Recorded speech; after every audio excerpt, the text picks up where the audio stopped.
The Mississippi River is a place of immense power and predictable rhythm. For 21-year-old Christian Andreacchio, that rhythm was his future. He wasn't just a deckhand. He was a prodigy, a young man on the verge of becoming one of the youngest towboat captains in the history of the river. But on February 26, 2014, the rhythm broke. The man who mastered the currents of the great river would be found motionless in a small, blood-stained bathroom in Meridian, Mississippi. Within 45 minutes, police would call it a suicide. But the river and the evidence tells a much darker story. For more true crime stories like this, hit the subscribe button. To understand how Christian died, you have to understand how he lived. Life on a towboat is measured in hitches, 30-day stretches of grueling work on the water. Christian loved it. He was a center of attention guy, the kind of person who could charm a room of strangers and then go work a 12-hour shift in the Gulf heat. His parents, Todd and Ray Andreacchio, watched their son transform from a lake-loving kid into a driven professional. He had money in the bank, a clear career path, and a deep-seated love for the water.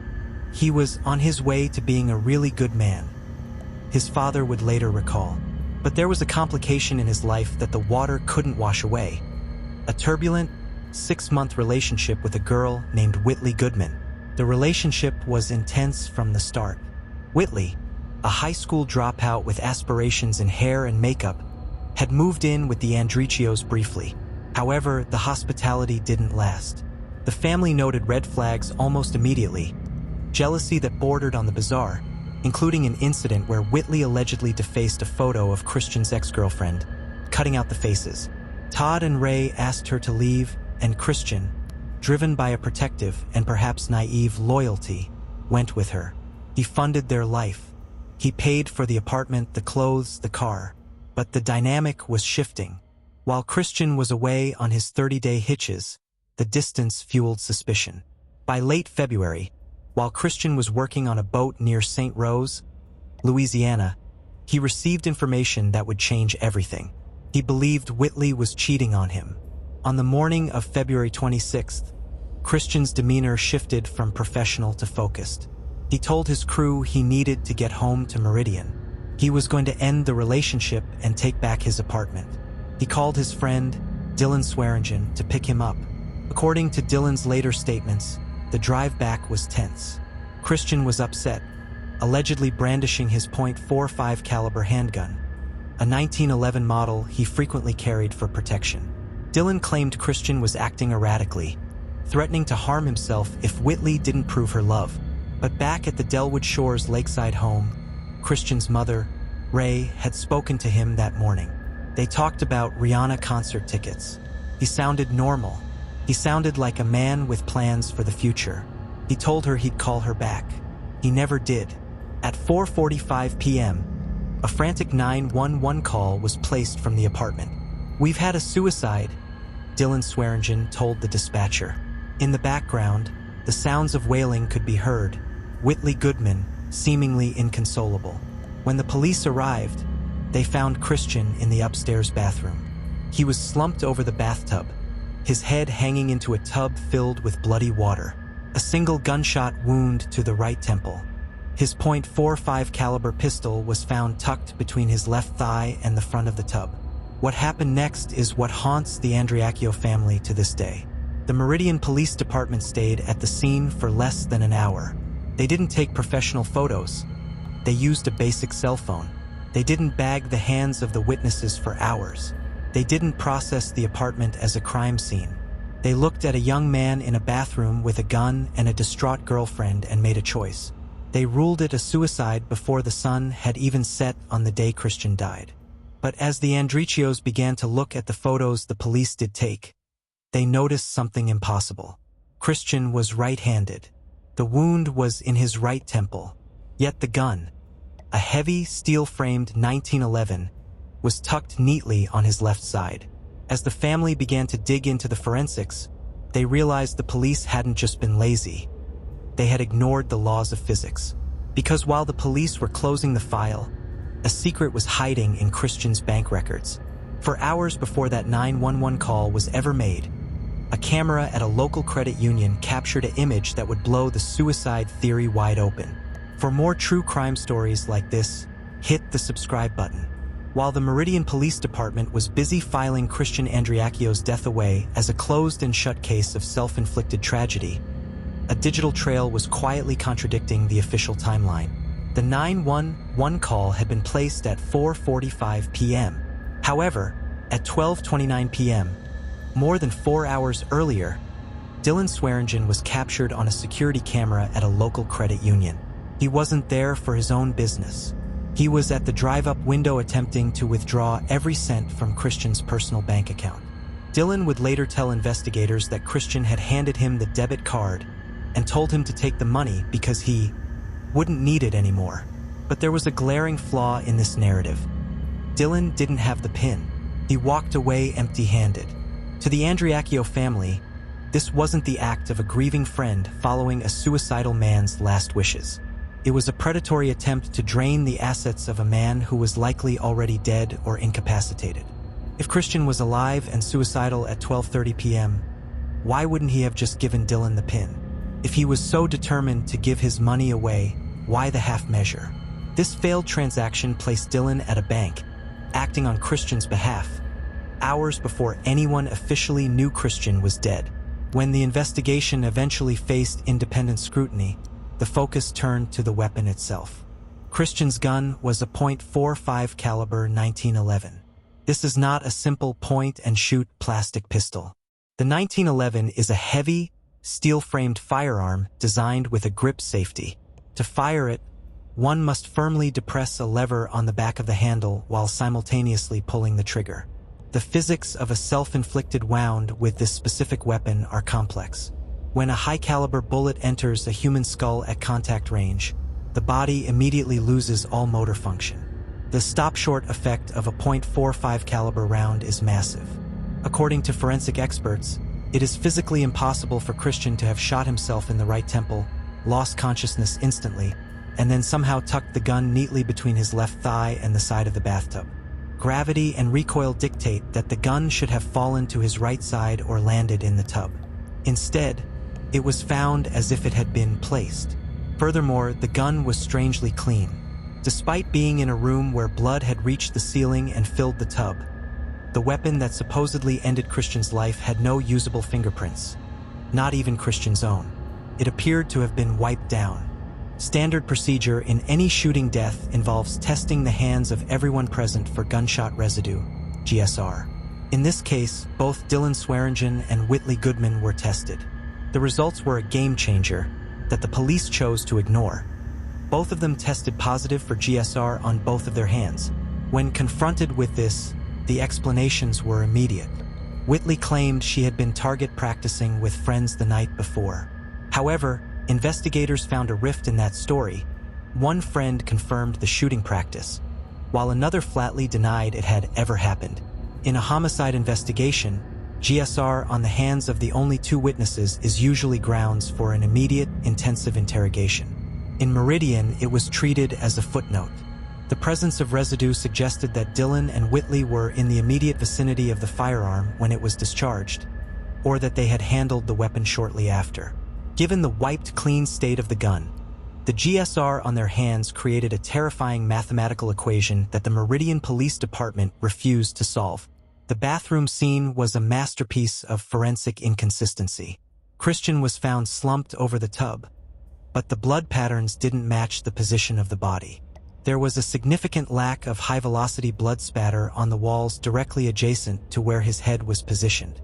In a confined space like a small apartment bathroom, a .45 caliber round creates a predictable cone of mist and droplets. Instead, the scene looked sanitized. Even more disturbing was the bullet's journey. Investigators found a strike mark on the wall near the sink, but the actual spent bullet was found inside the bathtub. For the bullet to end up in the tub while Christian was leaning over it, the physics would require the projectile to change direction mid-air or for the body to have been moved after the shot was fired. Former police chief Benny Dubose, who looked at the case years later, admitted the scene was bungled. He noted that the lack of blood spatter in key areas suggested the room had been partially cleaned before police arrived. If Christian had killed himself, why was there a need for a mop? Beyond the blood, there was the matter of the suicide note. A text message was found on Christian's phone, addressed to Whitley, sent the night before his death. It was a rambling, misspelled mess. "If this doesn't work when I get to my apartment, I'm putting my pistol in my mouth and I'm ending this." Christian's family immediately flagged this as a forgery. Christian was a meticulous communicator. The spelling and the dramatic "pistol in my mouth" phrasing didn't sound like him. More importantly, the phone had been in Whitley's possession. When Christian's uncle, Chris Thompson, arrived at the police station on the night of the death, he found Whitley holding Christian's phone. She initially lied, telling him she didn't know where it was, before eventually being forced to hand it over. The Andreacchios believe that in the hours between the actual death and the 4:45 p.m. 911 call, the phone was used to create a digital trail of intent. They argue that the text was a plant, designed to give the police the why they needed to justify a quick closing of the case. One of the most damning pieces of evidence against the suicide theory is the sound, or lack thereof. A .45 caliber handgun is an incredibly loud firearm, especially when fired inside a small, tiled bathroom. The discharge would have echoed through the apartment complex like a cannon. Whitley Goodman told detectives that she was asleep on the sofa downstairs when the gun went off. She claimed she slept right through it. To the Andreacchio family, this was the ultimate insult to their intelligence. The idea that a young woman could sleep through a high-caliber gunshot in a small apartment, especially after a morning of heated, volatile arguing, defied every law of human biology and acoustics. The police accepted her story. They didn't conduct a sound test. They didn't question how a nap could be deeper than a gunshot. The physical evidence was screaming that Christian Andreacchio did not pull the trigger. But while the family was fighting the local police to reopen the case, a renowned forensic pathologist was about to perform a private review of the autopsy photos. What he discovered about the state of Christian's body wouldn't just prove the scene was staged.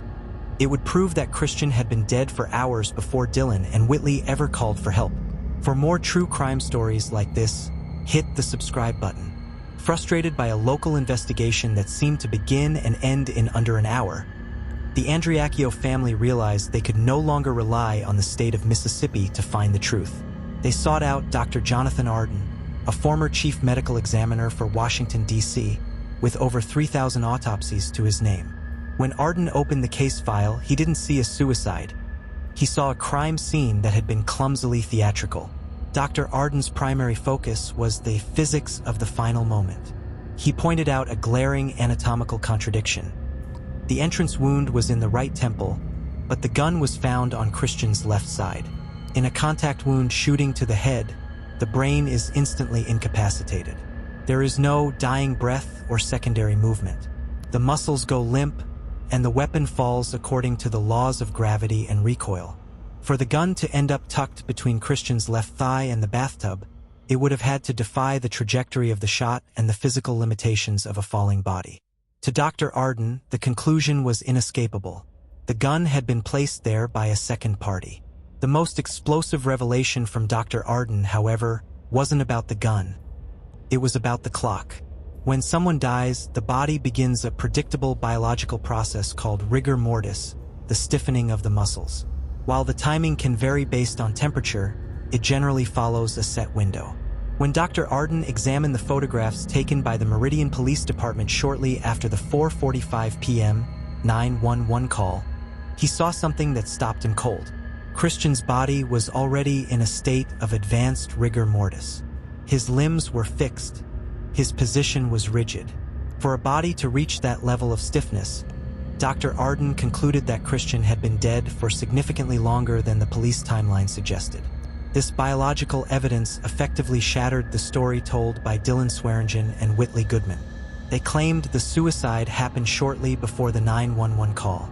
But if Christian had been dead for several hours, it meant that while Dylan was at the credit union trying to withdraw Christian's money at 12:29 p.m., Christian was already a corpse in the upstairs bathroom. The suicide wasn't a sudden, heat-of-the-moment act.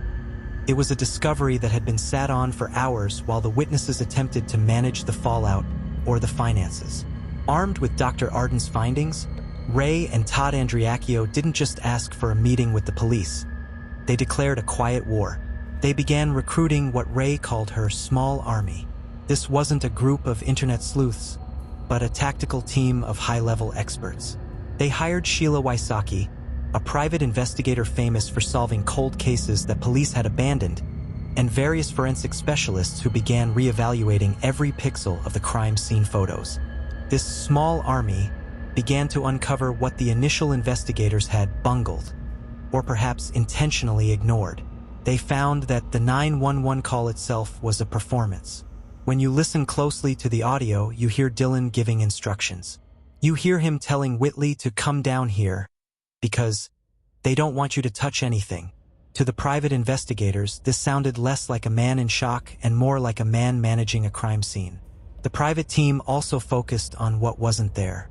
In a room where a .45 caliber bullet had shattered a skull, there should have been blowback, microscopic droplets of blood and tissue on the hands and sleeves of the person holding the gun. Because the police never bagged the witnesses' hands or seized their clothing at the scene, that evidence was lost. However, the small army did find a witness the police had overlooked. A neighbor in the apartment complex reported hearing a loud thud and a commotion much earlier in the day, not at 4:45 p.m., but during the window when the biology said Christian actually died. This witness testimony corroborated the rigor mortis findings. The shot was fired long before the authorities were notified. The family's pressure eventually forced a crack in the Meridian Police Department's facade. A 30-year veteran detective named Captain J. Arrington was assigned to give the case fresh eyes. Arrington didn't just review the file, he tore it apart. He spent months re-interviewing witnesses and looking at the forensic contradictions Dr. Arden had highlighted. Arrington's conclusion was a bombshell. He officially classified the death as a homicide. He went even further, drafting arrest warrants for Whitley Goodman and Dylan Swearingen on charges of manslaughter by culpable negligence. He believed that even if they didn't pull the trigger with malice aforethought, their actions directly led to Christian's death and the subsequent cover-up. He noted that the scene had been obviously altered and that the body had been moved. But having a veteran captain on their side wasn't the victory the Andreacchios expected. In a move that signaled the deep systemic issues within Lauderdale County, Arrington's warrants were never served. The legal process hit a brick wall. The district attorney at the time, and later her successor Cassie Coleman, seemed hesitant to move forward. The case was eventually handed over to the Mississippi State Attorney General's office, but the small army found themselves locked out of the room. When a grand jury was finally convened in 2017 to decide if there was enough evidence to go to trial, Captain Arrington, the lead investigator who had declared the case a homicide, was never called to testify. The jury was never shown his full report. They were never given the opportunity to hear the man who knew the evidence better than anyone else. As the legal system stalled, the Andreacchios took the story to the court of public opinion. The launch of the podcast Culpable brought Christian's story to millions. It wasn't just about entertainment, it was about transparency. The podcast aired recorded interviews with Dylan Swearingen that had never been heard by the public. In these recordings, Dylan's story seemed to shift. He spoke about Christian's erratic behavior, but struggled to explain the credit union visit or the timeline of events. The public pressure began to mount, and for the first time, the people of Meridian and the world began to ask, who is being protected and why? With the small army gaining ground and a national audience watching their every move, a secret grand juror decided she could no longer remain silent. She reached out to the family with a revelation that would confirm their worst fears. The evidence that could have indicted Whitley and Dylan hadn't just been ignored. It had been hidden from the jury entirely. But as the family prepared for a new legal battle, the defense fired back with a $47 million retaliatory strike that threatened to silence the Andreacchios forever. For more true crime stories like this, hit the subscribe button. For years, the 2017 grand jury decision remained a fortress of silence, protecting the state's narrative that there was insufficient evidence to charge anyone in Christian Andreacchio's death. But in a stunning development captured by 48 Hours, that fortress began to crumble. A member of that very grand jury, speaking under the condition of anonymity, came forward with a revelation that fundamentally changed the public's understanding of the case. When presented with the details of the Arrington report, the document where a veteran captain officially classified Christian's death as a homicide, the juror was visibly shaken. She confirmed that this report, along with several key forensic findings, had never been shown to them. "It's very disturbing," she admitted. "It seems that he had a lot more information detailed in his report than what we were presented." This confession suggested that the grand jury process hadn't been a search for truth, but a curated presentation designed to maintain the status quo. The jury didn't fail to indict because the evidence wasn't there. They failed because the evidence was withheld. As the Andreacchio family and their small army gained momentum, the opposition prepared a massive legal counteroffensive. In 2020, Whitley Goodman, along with another individual, filed a staggering $47 million lawsuit for defamation and emotional distress. The targets were broad: the Andreacchio family, their private investigators, and the creators of the Culpable podcast. The lawsuit was a strategic attempt to flip the narrative. In the eyes of the law, Whitley was now claiming the role of the victim, the survivor of a social media lynching, and a relentless campaign of harassment. Her legal team sought an injunction to shut down the Justice for Christian Facebook page, effectively trying to cut off the family's primary line of communication with the public. For the Andreacchios, this wasn't just a legal battle. It was an attempt to bankrupt them into silence. They were being sued for millions for simply refusing to believe a theory that the laws of physics already proved wrong. The quest for a special prosecutor became the family's next mountain to climb. They argued that the local district attorney's office had a conflict of interest and had proven itself unwilling to present the case fairly. However, the legal system in Mississippi proved to be a labyrinth of technicalities. In a landmark decision in early 2024, the Mississippi Supreme Court dealt the family a devastating blow. The court ruled that the Andreacchio estate lacked standing to compel the appointment of a new prosecutor. In a cold, clinical interpretation of the law, the court stated that because there was no ongoing investigation, the victims' rights statutes did not apply. The Meridian police had finished their work, the grand jury had spoken, and according to the state, the book was closed. The ruling essentially told the family that the state's right to finality outweighed a victim's right to an accurate investigation. Despite the court's refusal to act, the forensic investigation continued to evolve. Independent consultants like Michael Knox, a specialist in ballistics and crime scene reconstruction, conducted new tests using luminol in the apartment bathroom years later. The results were chilling. Traces of blood were found on the exterior of the bathroom door and on the ceiling, areas that Dylan Swearingen claimed were undisturbed. Furthermore, Knox's reconstruction showed that the bullet hole in the wall proved Christian was facing the wall by the sink when the shot was fired, not the bathtub. The geometry of the room meant that for Christian to end up in the tub, he would have had to fire a shot, turn 90 degrees midair, and fall over an 18-inch tub wall while already brain dead. The forensic evidence continued to point toward a staged scene, a body that had been placed, a bullet that had been moved, and a room that had been partially scrubbed. Out of the tragedy, the Andreacchios sought to ensure no other family would suffer the same 45-minute investigation. They fought for and passed Christian's Law, House Bill 1261, in Mississippi. This legislation requires law enforcement to notify a coroner immediately upon the discovery of a body and prohibits the immediate ruling of a death as suicide without a thorough investigation. It was a bittersweet victory, a law named after a son who was denied the very protections it now offers to others. The legislative win provided a sense of purpose, but it didn't bring back the young man who loved the river. It didn't answer why the police chose to believe a sleeping girl over a clean gun, or why a credit union visit hours before a 911 call wasn't considered a smoking gun. As of 2026, the case of Christian Andreacchio remains a stalemate between a family that will never stop and a system that refuses to move.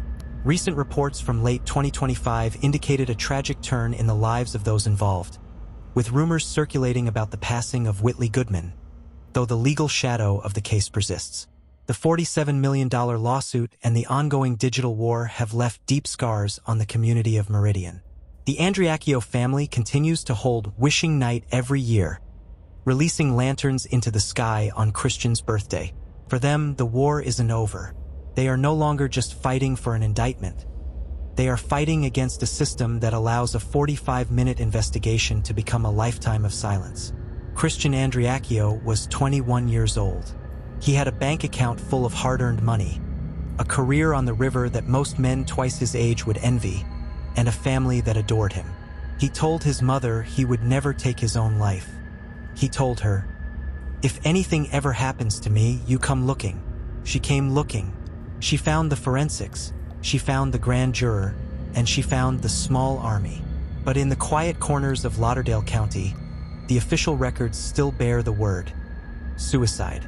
The question that remains isn't just about what happened in that bathroom on February 26, 2014. It's about why, in the face of overwhelming evidence, the truth is still being held underwater. The Andreacchios successfully lobbied for a law named after their son. As of July 2021, Christian's law restricts the public release of autopsy photos in Mississippi. And as always, you've been watching True Crime Story Vault, where every story is told with facts, empathy, and respect for those who can no longer speak for themselves.